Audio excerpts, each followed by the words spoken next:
சுபாஷினி அவர்களுக்கு இருக்கக்கூடிய அந்த மனநிலை தைரியமா சொசைட்டில வந்துட்டு அவங்க பேசியிருக்கலாம். ஏன்னா அடிப்படையில செக்யூர்டான ஒரு லைஃப் தான் பேரண்ட்ஸ் வந்து எதிர்பார்க்கிறாங்க. தன்னுடைய மகளுக்கு வந்து ஒரு செக்யூர்ட் லைஃப் தான். செக்யூர்ட் லைஃப்னு பார்க்கும்போது எதை எதிர்பார்க்கிறாங்க? ஒரு சோஷியல் ஸ்டேட்டஸ் எதிர்பார்க்கிறாங்க. குறிப்பா இந்த காலகட்டத்தில் ஜாதிய ரீதியான நிலைப்பாடுகளை விட பொருளாதார ரீதியாக அந்த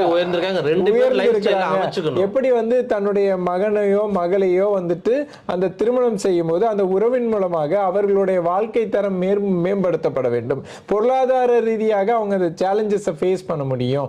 யாரையும் டிபெண்ட் பண்ணி வாழ வேண்டிய நிர்பந்தம் இல்லாம வாழ்றாங்களா, இதையெல்லாம் பார்த்து தான் திருமணங்கள் நிச்சயப்படுகிறது. அந்த வகையில பாத்தீங்கன்னா அந்த கவினுடைய ஒரு சோஷியல் ஸ்டேட்டஸ் வந்து இன்னைக்கு யாராலும் மறுக்க முடியாத ஒரு நிலையை அடைஞ்சிருக்கான். ஒரு எக்ஸாம்பிளாவே ஒரு நிலையை அடைஞ்சிருக்கான். அப்ப அவனை ஏற்றுக்கொள்றதுல என்ன உங்களுக்கு தயக்கம் இருக்கு? இல்ல இதுல வந்து இப்ப